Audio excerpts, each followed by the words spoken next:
Good morning, I'm in London and I am just about to hire one of these yellow bikes. It's quite a new scheme and I think it's just like the Bristol one. You just use your app and you can just park it anywhere. And I'm going to go to Regents Park, they have the sculpture trail. Come with me.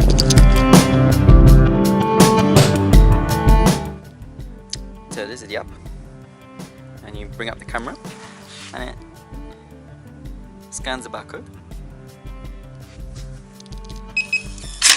And then magic, it unlocks.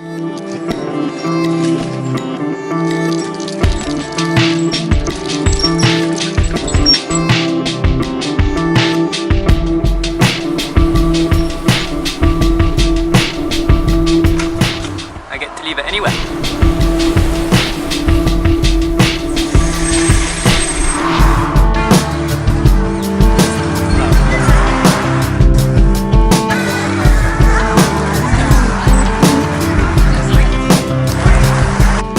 So I've got to the park and I thought, because it's quite a big park, I thought that I'd struggle finding the sculptures, but apparently they're all kind of quite dense and I already found 3 all next to each other. So these are part of it, the bronze one, the random lampposts, and let's see if actually there's this density throughout the whole park. But so far, really interesting.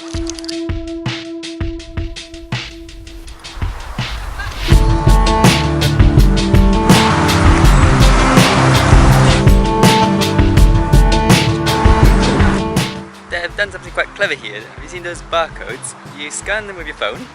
Like if you have Android, you could use Google Lens, which is all Android phones have them, and then it will bring up a website. You don't have to install anything, with a map, and it shows you where you are, and it starts playing the description and explanation from the author of the sculpture.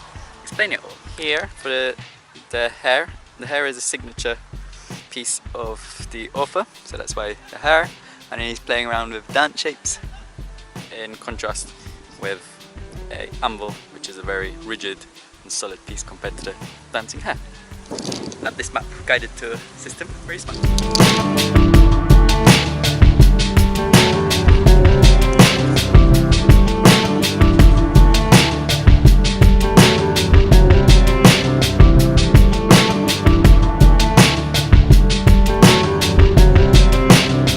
This is part of a future sculpture that the artist always makes using industrial pieces, and these are going to be like the feet of a big sculpture that sits in the river and possibly moves in it. So just part 1. What the hell is that? That's like a glass box.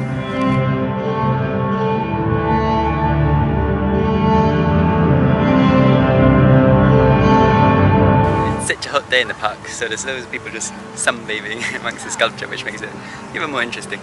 So this piece is just investigating modern London and talks about inside outside, where the boundaries are merging into each other. And look who's there, the BT Tower.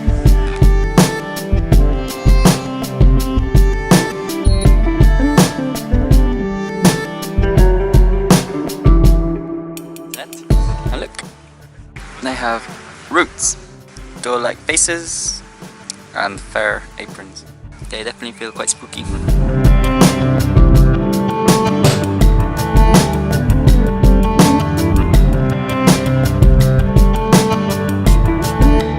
It's quite a nice, playful but slightly spooky piece where the letters themselves are lost.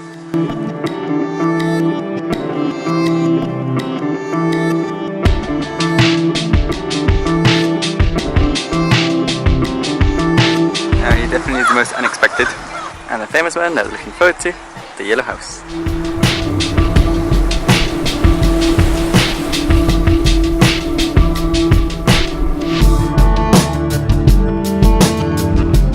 So the house is a series of holiday homes. They're miniature versions trying to represent what people are after. They just want a home, no matter the size.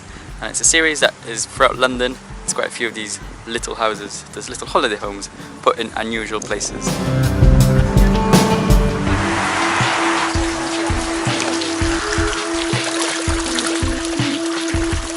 So I've nearly seen all of the sculptures. It's really interesting, this little trail. I'm so lucky that I came into the right side of Regents Park where they actually all concentrated. So they're not spread out the whole Regents Park, but they're only onto the east side of Regents Park. And so far so good.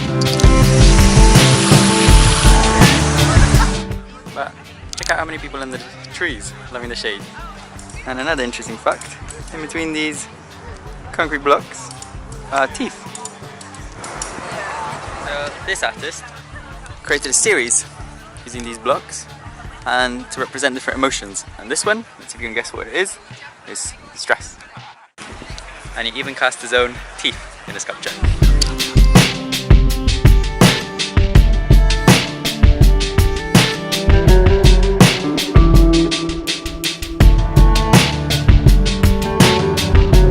So this piece is called Optic Labyrinth, and it plays along the ideas of labyrinths, and it plays around with this mesh that it always changes. You can see it even here on the camera, it looks pretty weird, and it does in reality as well.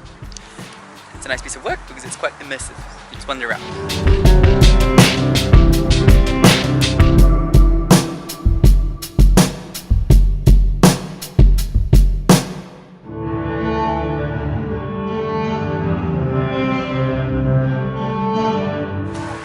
So that is the end of the sculpture trail. Really worth coming along. Regents Park, happening over the next month or so. 2 months. So worth doing. I'm going now to Francesca's barbecue.